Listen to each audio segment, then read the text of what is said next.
Good morning friends. આજે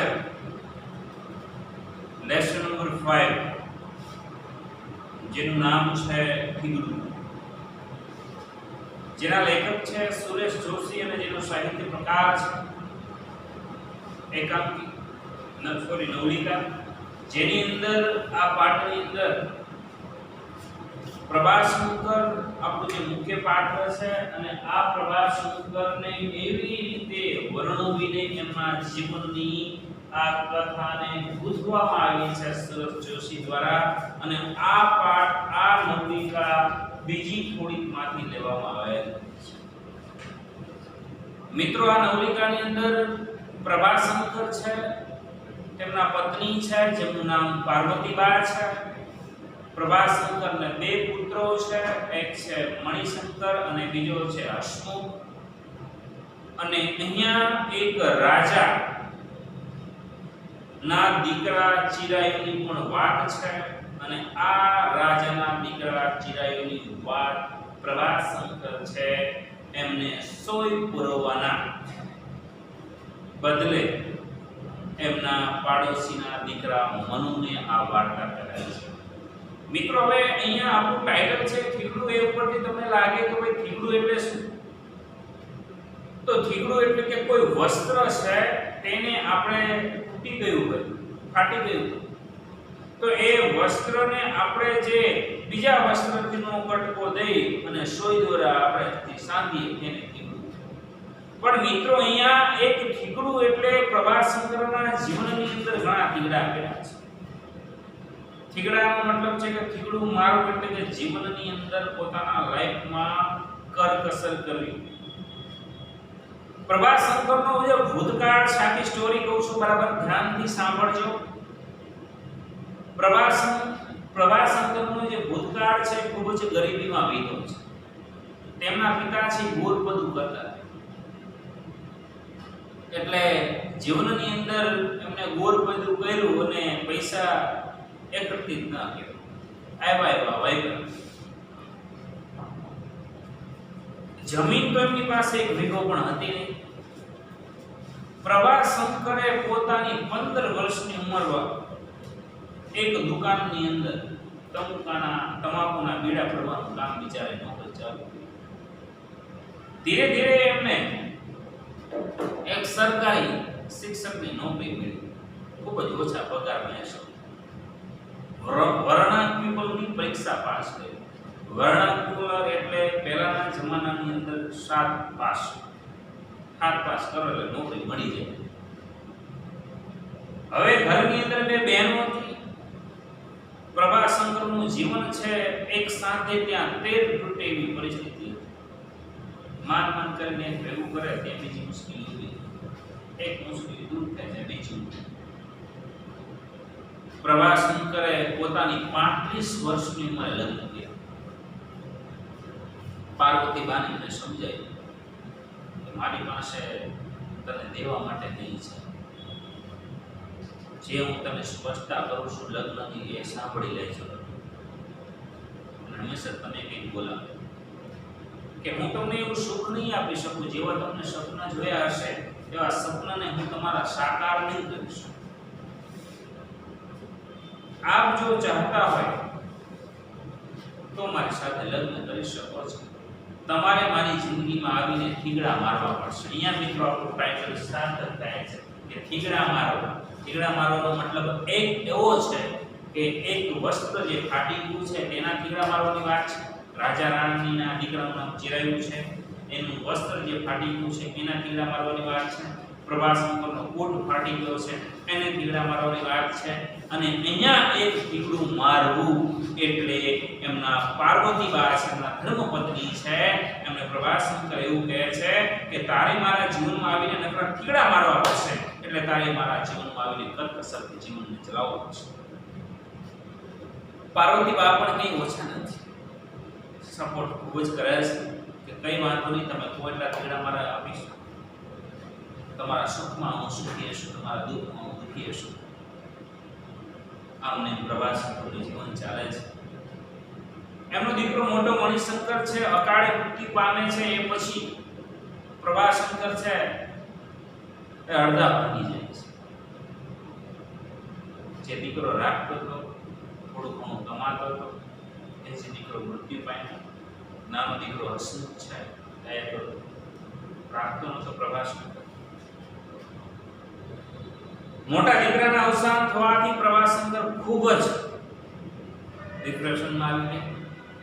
એના થોડા સમય બાદ પાર્વતી બા પણ પ્રભાશંકરને મૂકીને ચાલી. હવે જીવનની અંદર મિત્રો કાળમાં બે ઘા.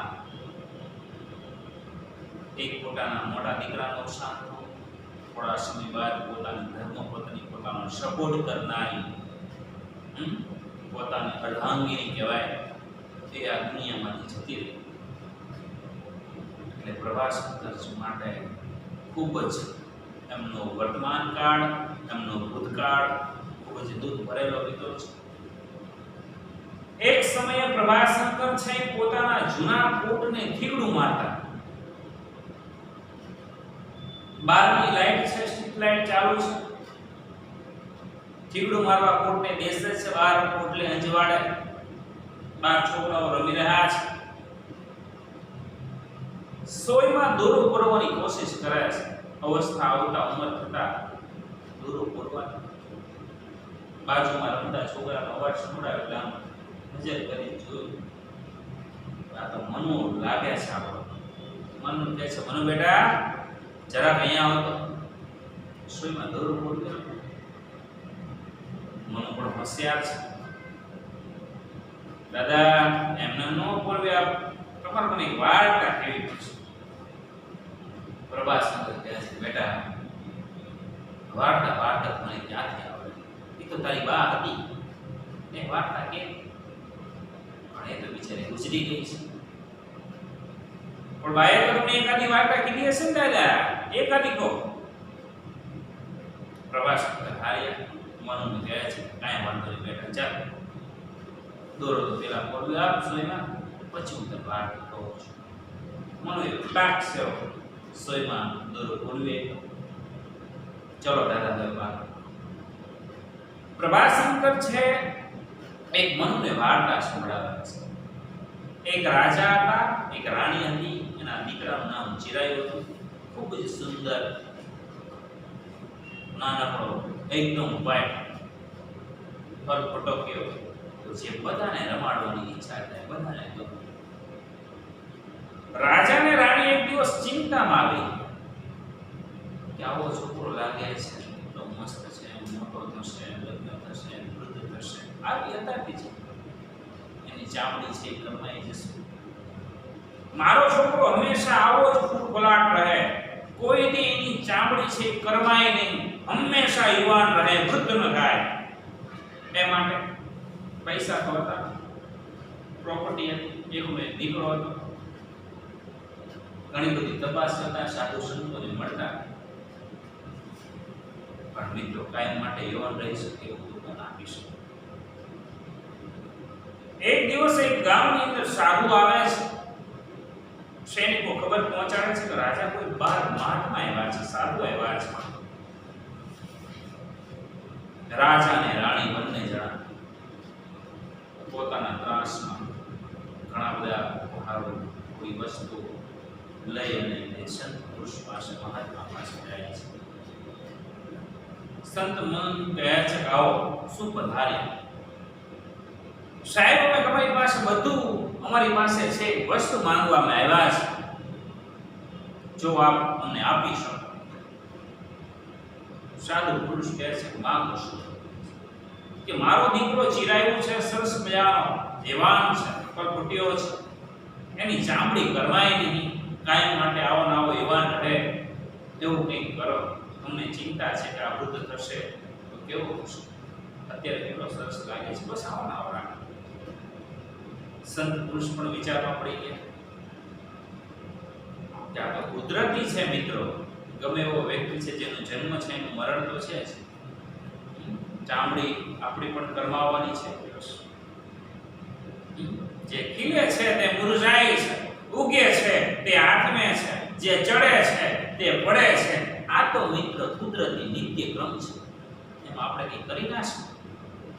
છતાં એને કીધું કે કઈ વાંધો નહીં, પણ વિચાર કરી લો થોડો. રાજા કે મેં બધો વિચાર કરીને જ આવ્યા છે, અમારે હવે કોઈ વિચાર કરવાનો છે જ નહીં, તમે બસ કહી કાંઈ વાંધો નહીં, એક હું તમને વસ્ત્ર આપું છું, ચાદર આપું છું, એ એના શરીર પર ઓઢાડજો. એ ચાદર જ્યાં સુધી એના શરીર પર હશે ત્યાં સુધી કાળની તેના પર કોઈ અસર નહીં. તમારો દીકરો કાયમ માટે નિત્યવાન રહેશે. રાજા અને રાણી બે આનંદમાં આવી ગયો. વાહ, હવે કામ થઈ ગયું. સાથે સાથે મહાત્મા કહે છે પણ એક શરત છે. ત્યાં થોડા ગુંજાણ રાજા વળી પાસે શરત કઈ, તમારા મનમાં જો તમારા દીકરા પ્રત્યે સેજ પણ કુવિચાર આવશે, ખરાબ વિચાર આવશે, તો એ ચાદરમાં કાણું પડશે અને એ ચાદરમાં કાણું પડવાથી એની તમામ અવસ્થાઓ અત્યાર સુધીની છે એક સાથે એની ચામડી આવ લચકી જશે, એકદમ વૃદ્ધ થઈ જશે, કોઈ જોવે નહીં ગમે. રાજા કે પાસે રાણી કે આપણો દીકરો છે, હવે આપણા દીકરાને થોડું આપણે ખરાબ વિચારવાના છે, કોઈ દી થોડું આપણા દીકરા વિશે આપણે ખરાબ વિચારી શકીએ, વિચાર આવી શકે. પણ તોય રાણીએ પૂછી લીધું કે એ કામ પડે તો એને શાંતિ શકાય. ઋષિ મુનિએ કીધું ખાઈને શાંતિ શકાય, પણ બહુ અઘરું છે કે એ જે વસ્ત્રમાં કાણું પડે છે અને એ વસ્ત્રમાં તમે જે ઠીગડું મારો અને એ ઠીગડું મારતા એમાં જે ટાંકા લેવા પડે અને જેટલા તમે ઠીગડું મારતા ટાંકા આવે એટલા વર્ષ કોઈની જિંદગીના એને આપવા પડે અને એ વર્ષ આપો તો એ વર્ષ દરમિયાન એ વ્યક્તિએ એક પણ પાપ કરી ન હોવું જોઈએ. માની લો કે ઠીગડું મારતા 10 ટાંકા આવ્યા તો 10 વર્ષ બીજાના લેવાના અને એ 10 વર્ષમાં એક પણ વર્ષ એવું ન હોવું જોઈએ કે એ વ્યક્તિએ ખોટું ન કર્યું હોય, પાપ ન કર્યું હોય. એવું કોણ મળે? કોઈ દૂધના ધોયેલા તો હોય. છતાં અત્યારે રાજા અને રાણી આ પાડી દે છે. રાજા અને રાણી જાય છે. રાજા અને રાણી જાય પછી રાજ્યાભિષેકની જેમ ચાદર ઓઢાડે છે, ઋષિઓ શક્તો મહંતોને બોલાવે છે અને વિધિવત એને ચાદર ઓઢાડી અને આ રીતે બધી પ્રક્રિયા વિધિને પૂરી કરે છે. સમય એવો આવે છે, દીકરો મોટો થતો જાય છે, એક પછી એક રાણીને પરણતો જાય છે, જે વૃદ્ધ રાણી થાય એને છોડતો જાય છે, તરસતો જાય છે, નવી નવી રાણીઓ સાથે લગ્ન કરતો જાય છે, આનંદ માણતો જાય છે. એક દિવસ એક વૃદ્ધ પામેલી એની રાણી છે, એ રડતી રડતી આવી. રાજા ને રાણી છે એ હિચકી એમના ઝરૂખામ આવી અને રડવા માંડી. એને આ ચિરાઈ છોડી દીધી, ગેડી થઈ ગઈ, વૃદ્ધ થઈ ગઈ અને એ ઝરૂખામ આવીને જીભ કરડી મરી ગઈ. રાજાને થોડું દુઃખ થયું કે હારો મારો દીકરો એવો ને એવો યુવાન રહે છે અને વૃદ્ધ રાણીને છોડી દીધી, આવું એને ન કરવું જોઈએ. આના કરતા તો આ ન કર્યું તો સારું હતું, આના કરતા તો આપણે ચાદર ન આપ્યું તો સારું હતું, વૃદ્ધ થયો તો સારું. આવા વિચાર આવતાની સાથે જ ચિરાયુના વસ્ત્રમાં કાણું પડે છે અને એ કાણું પડતા જ એ ચિરાયુ સીધો જ 90 વર્ષનો હોય એવી ચામડીની થઈ જાય.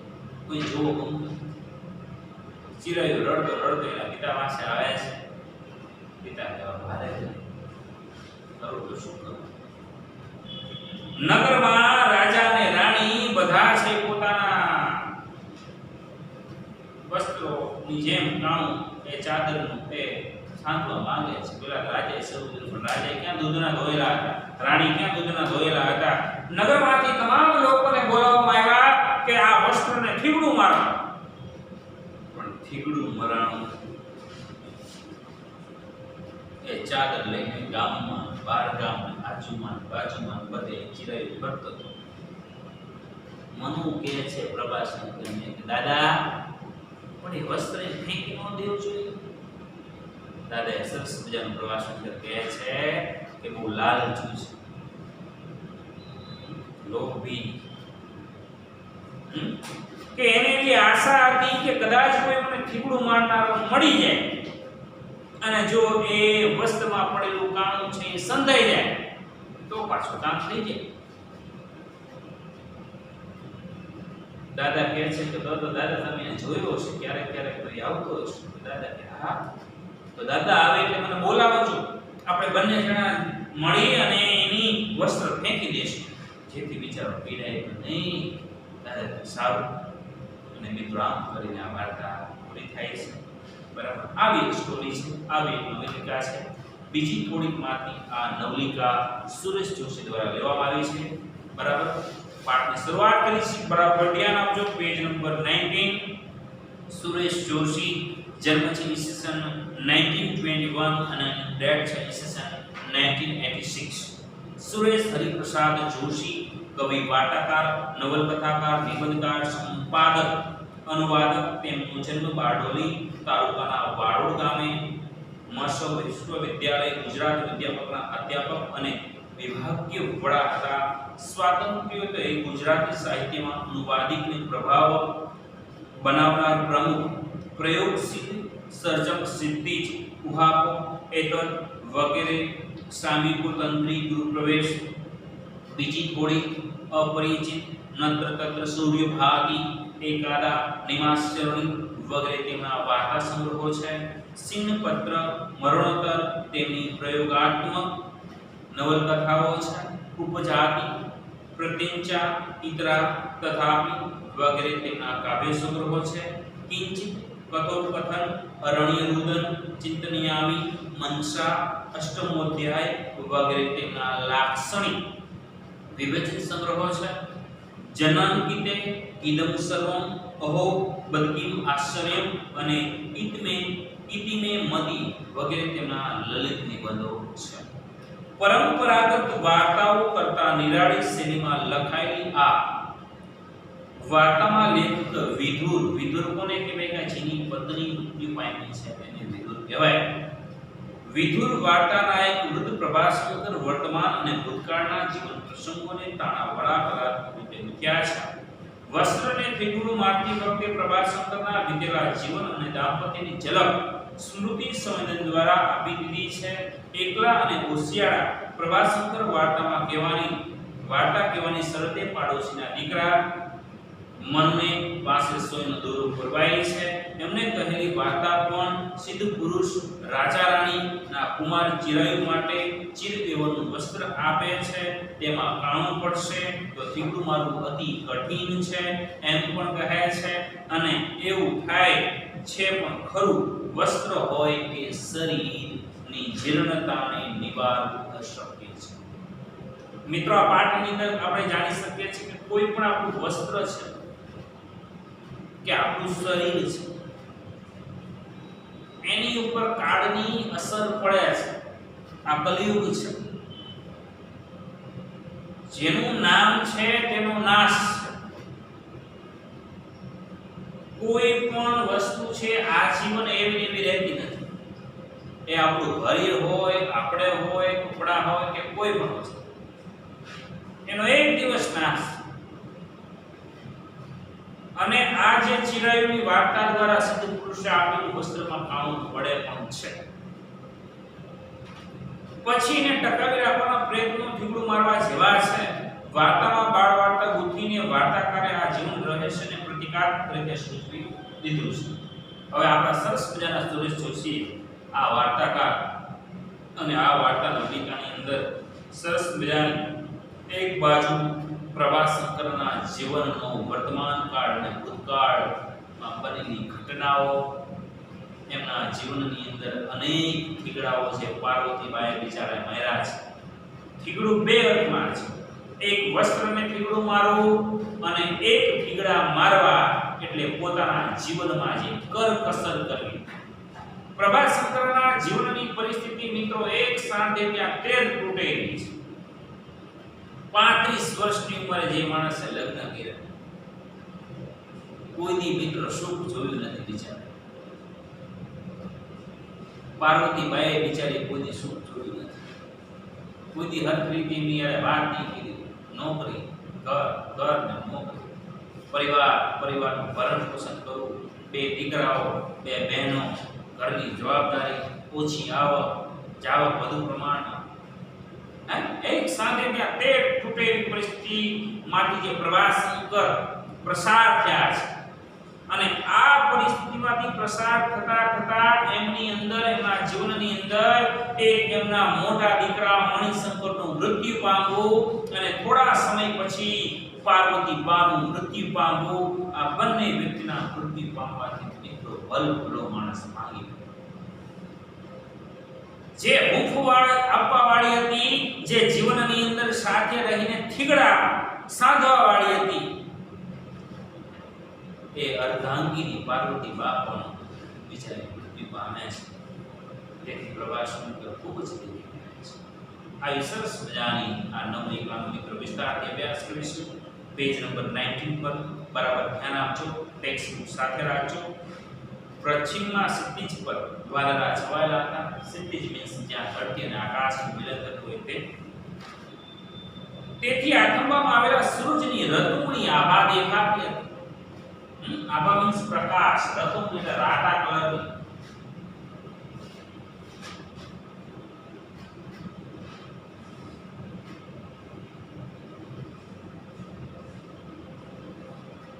રાતા કલરનો પ્રકાશ.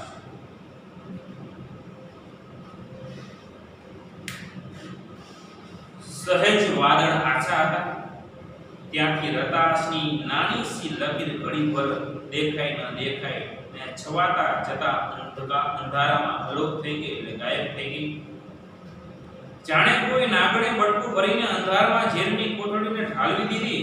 એ ઠલવાયેલો અંધકાર પ્રભાશંકરને પણ ચારે બાજુ ઘેરી વળ્યો. પ્રભાશંકર ગોખલામાંથી પાનની ચમચી લીધી, એને ખોલીને આંખો ઝીણી કરીને જોયું તો અંદર ચમચી ચીવડાઈ ગયેલું અડધું જ પાન હતું. 2 દિવસથી હસમુખને પાન લાવવાનું યાદ કરવા છતાં તે ભૂલી જતો હતો. પ્રભાશંકરે ખૂબ જ કાળજીથી અડધા પાનની 2 ભાગ કર્યા. એમાંથી એક ભાગ સાચવીને ચમચીમાં મૂકી દીધો ને બીજો ટુકડો પર ચૂનો કાંટો ચોપડવા લાગ્યા. પાન મોઢામાં મૂક્યું, સાથે તમાકુની ચમચી ભરીને મોઢામાં મૂકી. પ્રભાશંકર જ્યાં બહાર જતા ને ટેવ હતી પાન ખાવ પેલા પાન તૂટી ગયા હતા. એક પાન હતું. હસમુખને 2-3 દિવસથી યાદ અપાવતા હતા તો પાન લેતા આવશે, પણ એ ભૂલી જતો હતો. એક પાનમાંથી અડધું પાન પીવું, ગળોમાં બીજું પાન છે એ ચમચીમાં મૂકી દીધું. અને બહાર જતા ત્યારે પાર્વતી બા હંમેશા એમને પાણીનો ગ્લાસ, પાણીનો લોટો છે આપતા. અને પ્રભાશંકર એમનું જે કોટ છે એ કાંઈ પહેરતા અને જતા. બહારની શેરીના દીવાના પ્રકાશનો એક લીસો આગળના ઓરડામાં પડતો હતો.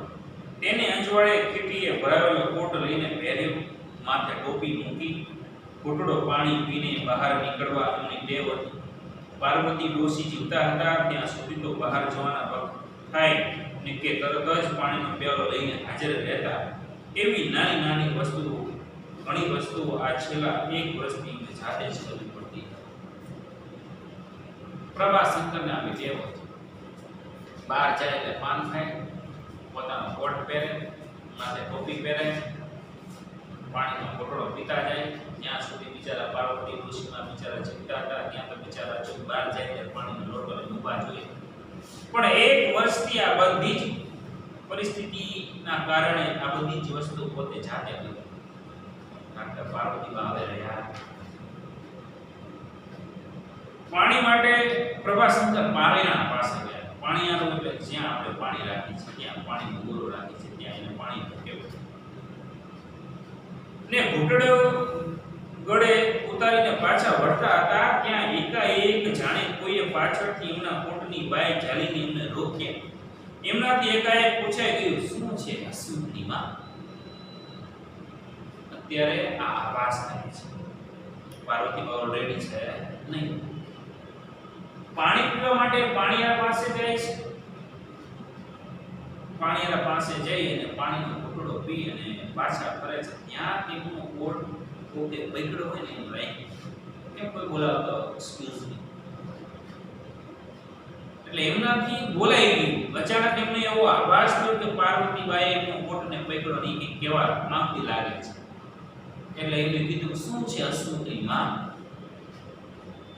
નિસ્તબ્ધ અંધકારમાં એ જ પ્રશ્ન રજોટો થઈ ગયો. એટલે કોઈ ત્યાં હતું જ નહીં ઓલરેડી. પ્રભાશંકર આંખ ઝીણી કરીને અંધકારમાં તાકી રહ્યા. તપકીરનો સડાકો લઈને સહેજ પોખારો ખાઈને મૂકીને જે કહીને પાર્વતી ડોશીએ વાત કરવાની ટેવ હતી. મોટા દીકરા મણિશંકરના મૃત્યુ પછી પ્રભાશંકર ઘણીવાર અન્ય મસ્તક બની જતા ત્યારે ઘણું ખરું એમની બાઈ ખેંચીને બોલાવવાની પાર્વતી ડોશીને ટેવ પડી હતી. પ્રભાશંકરને યાદ આવ્યું પરણ્યાને 2 વર્ષ થયા હશે ત્યારે તો એમના ડોસા ડોશી ઘરમાં હતા. જમીને પ્રભાશંકર નોકરી જવાની તૈયારીમાં જ હતા.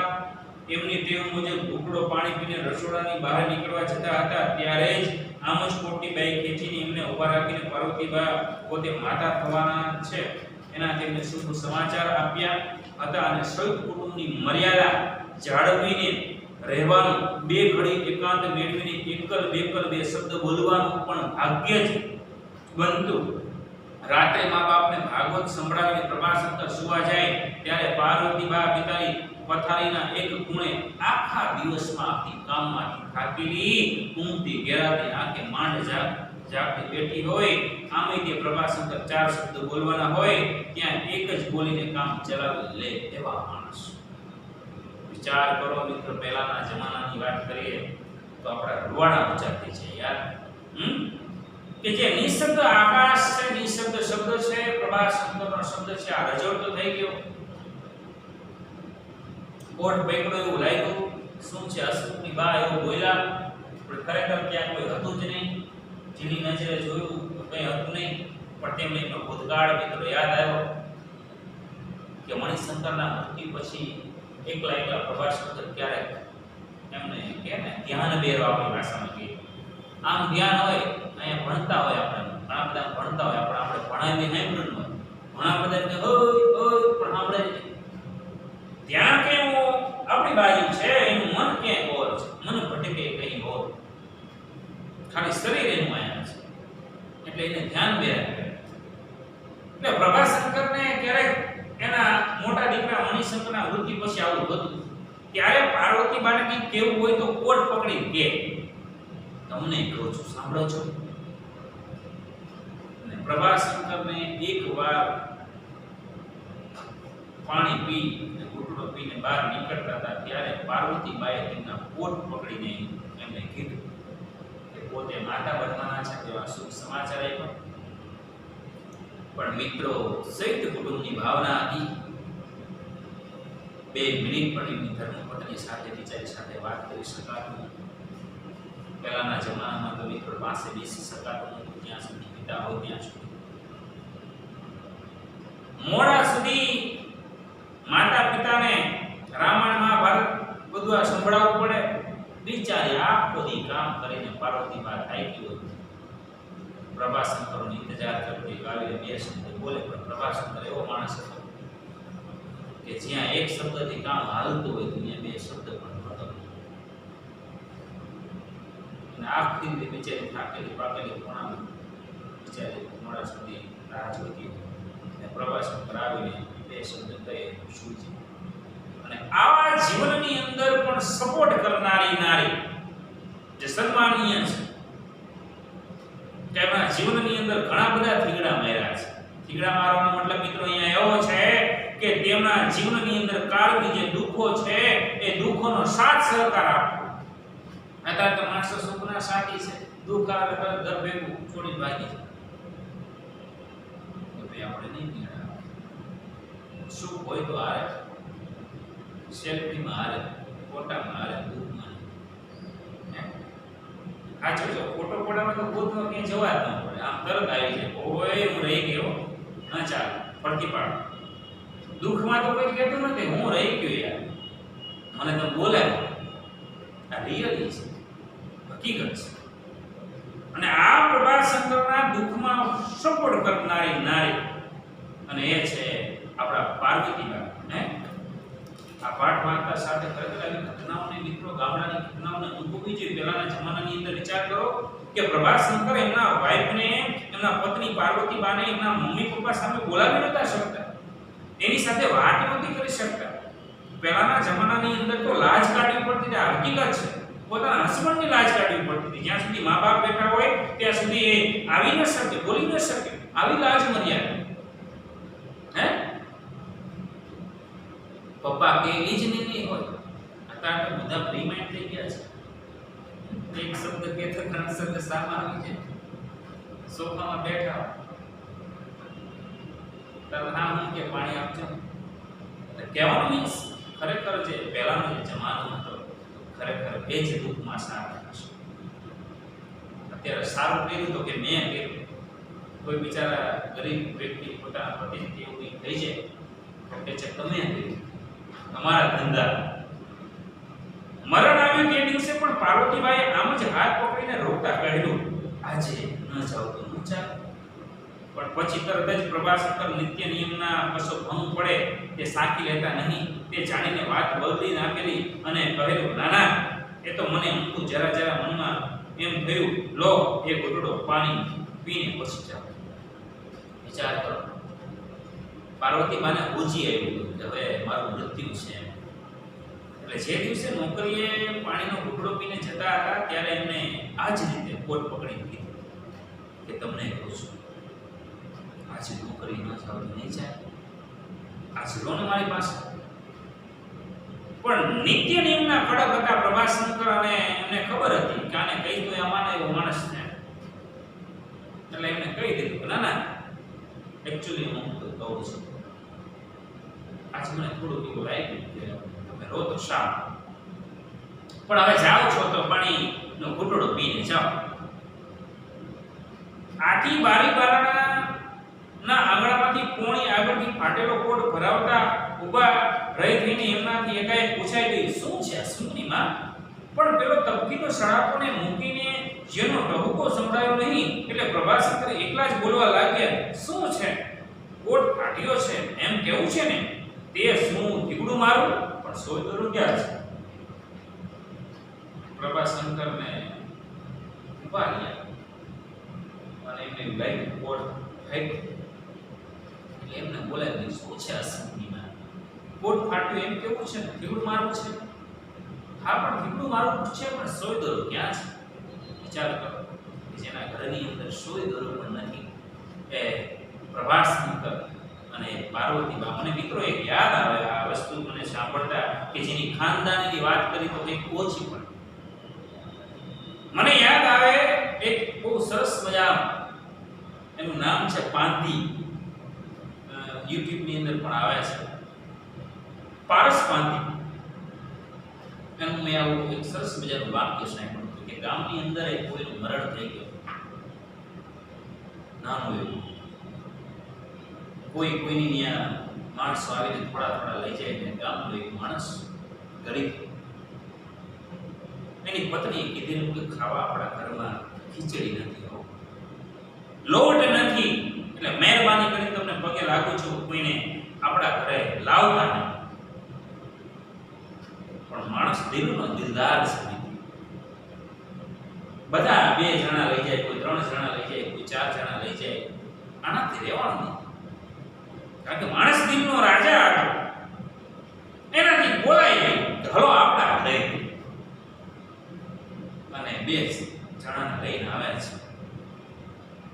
ખાટલો ઢારે છે ને પોતાની જોવે છે તો શેરડો પડે છે કે અમે ના પાડી કે અમને શું જમાડે છે? ખાવા ખીચડી નથી, અમે હું શું આપીશ? પત્ની રસોડામાં બોલાય કે તમે કીધું નો લાવતા નહીં, ઘરમાં દાણું નથી, શું રાંધી નાખીશ? એની પત્ની કહે છે તને ખબર છે મારો જીવ, હું ભૂલી ગયો તે કીધેલું બધું મારાથી બોલાઈ ગયું. મારો જીવ એવો છે કે બધા આખું ગામ લઈ જતું તો મારાથી રહેવાનું નહીં. હવે શું કરશું? કઈ વાંધો નહીં, મારી ખાનદાની છે. એક થાળીમાં મરચું, એક થાળીમાં મીઠું અને એક પાણીનો ગ્લાસ પીશું અને જે ખાનદાની શેઠ માણસ હતો એ પણ કે બોલ્યો નહીં. મનમાં મળતા વિચારવા લાગ્યો, વાહ તારી ખાનદાની કે તારા ઘરમાં એક લોટ નથી છતાં તે આમંત્રણ આપ્યું, આ તારી ભાવના. અને શેઠે મિત્ર એવો મીઠાનું એમ કહેવાય કે ચપટી ભરતો ગયો પાણી પીતો ગયો, મીઠાની ચપટી ભરતો ગયો પાણી પીતો ગયો અને બાર ઝાપે આવીને કીધું કે વાહ નથુભાઈ જેવો કોઈ માણસ નહીં, શું જમાઈ રહ્યા છે. નથુભાઈને કહે છે મારે તમને કંઈક આપવું છે. નથુભાઈ કે સાહેબ મારે કંઈ જોવું, ના ના મારે તમને આપવું છું. કરે છે ને વિચાર કરે છે કે આપું તો શું આપું, પૈસા આપું, ગાડી આપું, બંગલો આપું તો મારો અહેસાન નહીં, હું મોટો કહેવાઉં, પણ મારે એમને કંઈક એવું આપવું છે કે હું નાનો કહેવાઉં અને ઈ મોટા કહેવાય. બીજા દિવસે નથુભાઈને ઘરે જયા આખો પરિવાર અને કીધું મેં તમારી ખાનદાની તાળી ખરેખર જોઈ હો, મારા રોમે રોમ ઉઠી ગયું, તમારા ઘરે હું મારી દીકરી આપું છું. જાઓ, હું તમને ગાડી બંગલા બધું ન આપી શકું, પણ હું મારી દીકરી વાંહે એ ગાડી આપું છું, બંગલો આપું છું, મારી દીકરીને આપું છું. આ તમારી ખાનદાની થી આજે પસંદ છે કે તમારા ઘરમાં ખાવા લોટ નથી છતાં તમારી ખાનદાની મેં કાલ જોઈ કે તમે બોલાવ્યો, પણ હું તમને બંગલો ગાડી પૈસા આપી દઉં તો હું નીચો કહેવા, પણ આજે મારી દીકરી તમારા અહીંયા આપું છું, તમારા દીકરા વેરાય. મિત્રો આવી આ ખાનદાન જે પહેલાના લોકો જે મિત્રો હતા એની ખાનદાની વાત ન કરી શકાય. એવા જ આપણા પાર્વતી બાને જોઈ અને આપણું હૃદય પ્રફુલ્લિત થાય છે. ખરેખર ધન્ય છે આ દીદી. પછી થોડી વાર પકડાતા હાથ મસળતા પ્રભાશંકર એમને એમ ઉભા રહી ગયા.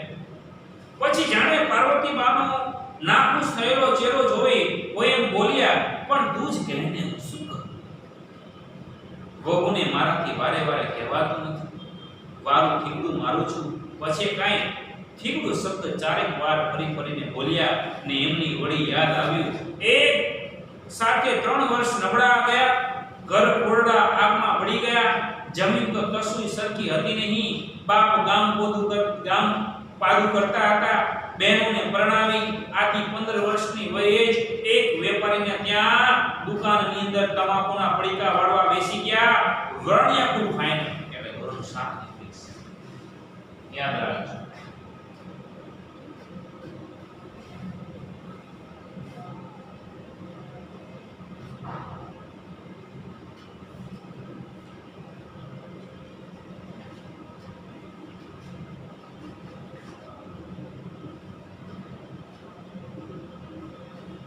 ધોરણ 7 ની પરીક્ષા જે પાસ કરે અને એ 7 ની પરીક્ષા પાસ કરવાથી જે તમને નોકરી મળી જાય એ એમને કરેલી. એટલે 5 વર્ષ રાહ જોયા પછી આપણે બહુ દૂરના અજાણ્યા ગામમાં 15 રૂપિયા પ્રાથમિક શાળાના શિક્ષક તરીકે નોકરી મળી.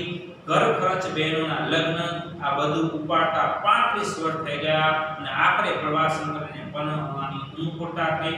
પરણ્યા પછી અણુ કરવા સાસરે ગયા ત્યારે પાર્વતી જોડે જે વાત થઈ એમને યાદ આવી. એમને કહેલું કે મારી તો મોટી ઉંમર થઈ ગઈ છે, સંસારનો ઢસરડો કરતા મારો રસ્તો બધું જ સુકાઈ ગયો છે, તને મારી જોડે આવશે. પાર્વતી એની સખીઓને સીપેલો જવાબ આપ્યો, તમે જ મારે મન વધુ છો, પછી મારે બીજા કસાની શી જરૂર. અત્યારના વ્યક્તિ આવું ન કે. પ્રભાશંકરે ઉમેર્યું, પણ અમારા ઘરમાં તો એક સાંજે ત્યાં 13 તૂટે એવી સ્થિતિ છે, સંસાર ભોગવવા કરતા તારે થીગડા મારવાનું જ કામ કરવું પડશે. યાદ રાખજો મિત્રો આ શબ્દને. પ્રભાશંકર ની ગરીબીના કારણે ઉપરાઉપરી 4-5 વર્ષ નબળા આવ્યા. ઘરના બિચારા કોરડા બાર હતા એ આગમાં બિચારાના બળી ગયા. એમના પિતા છે ગોર બધું કરતા એટલે બ્રાહ્મણ છે લગ્ન કરાવતા. એમની 2 બહેનોના વિવાહ કરવાના. પ્રભાશંકરે 15 વર્ષની ઉંમરમાં એક વેપારીને ત્યાં પહેલાના જમાનામાં જે તમાકુના પડીકા ભરવા એમ એમણે ભરવામાં નોકરી કરી. ધોરણ 7 પાસ કર્યું. 5 વર્ષ રાહ જોઈ. 5 વર્ષ બાદ એક અજાણ્યા દૂરના ગામમાં 15 રૂપિયા મંથલી નોકરી મળી. આ નોકરીને સ્વીકારી. એમના બહેનોના લગ્ન કર્યા. ત્યાં 35 વર્ષ થયા. એમને પ્રવાસ કરે લખવાનું કરવાની ઉંમર થઈ અને આ ઉંમરે પાર્વતી બા જ્યારે કરવાનું હતું ત્યારે પાર્વતી બાને કીધું કે મારા તો વર્ષ 35 થઈ ચૂક્યા છે, મારી જિંદગીનો તમામ રસ સુકાઈ ગયો છે, મને હવે કઈ આ જિંદગી રસહીન લાગે છે, મારા જીવનમાં તમને ફાવશે, તમે મારા જીવનમાં આવશો તો તમને ગમશે, કારણ કે તમારે સુખ ભોગવવા કરતા મારા ઘરમાં, મારા પરિવારમાં, મારા જીવનમાં તમારે થીગડા મારવાનું કામ કરવું પડશે. સરસ મજાનો જવાબ પાર્વતી બા આપે છે. એમની બેનપણીઓ શીખવે કે તમારા સુખમાં સુખી હશો, તમારા દુઃખમાં દુઃખી હશો, એક સુખ તમે કોઈલા થીગડા મારી આપશો. મારે મન તો તમે જ છો, તમે છો એ જ બધું મારી માટે સુખ છે, તમે છો તો બધું છે. પાર્વતીએ ઉલટભેર કહેલું, વારું તમે કહેશો તેટલા થીગડા મારી આપીશ, થીગડા મારતા હું નહીં થાકું, પણ આજે ક્યાં છે એ આખી થાકી ને. પ્રભાશંકરને પોતાનો ભૂતકાળ યાદ આવે છે કે બિચારી કહેતી હતી કે હું થીગડા મારતા નહીં થાકું, તમે કોઈલા થીગડા મારી આપીશ, પણ આજ બિચારી એ ક્યાં છે, એ થીગડા મારતા મારતા થાય. થીગડું મારવાનો મતલબ અહીંયા મિત્રો એવો છે કે પોતાના જીવન લાઈફને કરકસરથી વ્યક્ત કરે. જિંદગીમાં ચાલશે, આવશે, હાલશે, આ ત્રણ વસ્તુ યાદ રાખો. અને બિચારી આજ પાર્વતી બા નથી એને યાદ કરે છે પ્રભાશંકર. દેવ આગળ દીવો કરવાને ફાનસ સળગાવવા પ્રભાશંકરે દીવાસળી શોધી પણ જડી નહીં. દીવાસળી શોધતા એક દાવડામાંથી સોયદોરો જડ્યો. લઈને પ્રભાશંકર ઓટલે ગયા. શેરીના દીવે અંજવાળે એમને કેટલું થીગડું મારવું પડશે તેનો અંદાજ કાઢી લીધો. પોતાની બેસવાની ગાદી નીચે સંગ્રહેલા ગાભા ચિત્રામાંથી માપસરનો એક ટુકડો કાઢ્યો. એક રંગકોટના રંગે મળતો નહોતો આવતો, એટલે એવું કપડું ક્યાંથી લાવું? આ કોટ હસમુખના જેટલા વર્ષ થયા. મિલિટરીના સસ્તા ભાવે કાઢી નાખેલા કપડામાંથી મણિશંકરે લઈ આવેલો. દીવાના અંજવાળે પ્રભાશંકર આંખ ફેરવીને સોયમાં દોરો કરવાનો પ્રયત્ન કર્યો. દોરાને ધૂપથી ભીનો કરીને છેડે વડ ચડાવ્યો. ઘણા પ્રયત્નો કર્યા પણ સોયનું નાકું દેખાતું તો નહોતું. એનું નાકું દેખાય તો ને એમ. હવે પાર્વતી બા બિચારી આખરે રહી નહોતી. એમને દેવ આગળ દીવો કર્યો. દીવો કરીને એક ડાબલામાંથી થીગડું મારતું પણ સોયદોરો બેઠો. બાર ઓટલે બેઠા. સોયમાં દોરેલો પૂરવાનો પ્રયત્ન કરે છે પણ અવસ્થા વધી ગઈ છે. સોયમાં દોરો પૂરવાય તો ને. એટલામાં શેરીમાં દીવા આગળ એ કિશોરની તરફ નજર ગઈ. થોડી વાર સુધી તેને પ્રભાશંકર નિષ્ફળ પ્રયત્નો કુતૂહલથી જોયા કર્યા અને પછી પાછે આવીને બેઠો અને વિકના પોપડા ઉકેડતો પ્રભાશંકરના પ્રયત્નો જોઈ રહ્યો. પ્રભાશંકરનું એના તરફ ધ્યાન ગયું એટલે એમને કહ્યું, કોણ છો બેટા? દયાશંકરનો મનુ કે પેલા કિશોરે કહ્યું, હા દાદા. હવે એને સોયમાં દોરો ઢોરવાનો નહીં એટલે બાજુમાં રમતા છોકરાનો અવાજ સંભળાયો. આમ ચીરી નજર કરી કીધું, બેટા દયાશંકરનો મનુ છે કે શું બેટા? તો પેલા કિશોરે કીધું, હા દાદા બોલો ને. કિશોરના માનક વાચક શબ્દથી પ્રહાર પામીને પ્રભાશંકરે કહ્યું, ભાઈ મને જરા સોયમાં દોરો પૂરવી આપને. મનુએ કહ્યું, દાદા એક શરત, તમારે વાર્તા કહેવી પડશે. પ્રભાશંકર હસીને બોલ્યા, વાતો તો તારા દાદીને કહેતા આવડતી તો મને ક્યાં આવડે? એમની વચ્ચેથી અટકાવીને મનુ બોલ્યો, ના દાદા એમ બાનું કાઢશો તો નહીં ચાલે. દાદીએ તમને ઘણી બધી વાર્તાઓ સંભળાવી હશે, એમાંથી એક કહો. પ્રભાશંકર હાર્યા અને એમને કહ્યું, વારું તું દોરો તો પરવી આપ એટલે વાર્તા કહું. મનુ આવ્યો. મનુ કીધું, બેટા દોરો પરવી આપ. સોયમાં મારા દોરો પરવાતો નથી. ત્યારે મને કીધું, હા દાદા ચોક્કસ પરવી આપ, પણ એક શરત છે. શું? એક વાર્તા સંભળાવવી પડશે, વાર્તા કહેવી પડશે. પ્રભાશંકર કહે છે, બેટા વાર્તા મને ક્યાં આવડે? એ તો તારી દાદીમાં હતી, એને આવડતી. પ્રભાશંકરને કહે છે, વાત અટકાવીને બોલતા બંધ કરી કે ના દાદા એવું બાનું કાઢશો તો નહીં ચાલે. દાદીમાએ તમે ઘણી બધી વાર્તાઓ કીધેલી હશે, એમાંથી મને એક વાર્તા કહો. પ્રભાશંકર હાર્યા. ભાઈ સારું હાલ ને, પેલા દોરો તો સોયમાં પૂરવ્યા, હે સોયમાં દોરો પૂરવ્યા પછી તને વાર્તા કહીશ. અને મિત્રો, હવે પ્રભાશંકર એક રાજા રાણીના દીકરા ચિરાયુની વાર્તા કહેશે, જે આપણે નેક્સ્ટ પીરિયડની અંદર આ વાર્તાને સાંભળશું. અહીંયા સુધી રાખીએ છીએ. નેક્સ્ટ લેક્ચરમાં ફરી ન્યૂ પોઈન્ટ સાથે મળશું.